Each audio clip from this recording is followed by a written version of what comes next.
FLO stock analysis and price predictions for Friday. Is Flowers Foods stock a buy? I'll be breaking this down in this quick 1 minute video. Now, overall, looking at Flowers Foods, this is bearish market, a solid bearish one.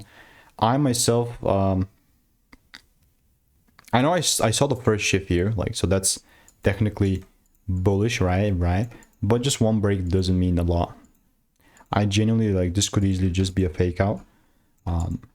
For me to really be bullish, I must see more greenery. But in the meantime, just to let you know, if I start seeing first break beneath 1628 and then a second one, then this is about to be a sell side prediction. You know what I mean? And other than that, in the meantime, it's all going to be noise. So this is obviously not financial advice. I mean, all I'm doing in the meantime is I'm just waiting for rules to be met. So if you do want to stay tuned to get free stars, then just click the first link in the description. I will obviously continue to keep you updated, and I'll be seeing you in the next one. Goodbye and enjoy.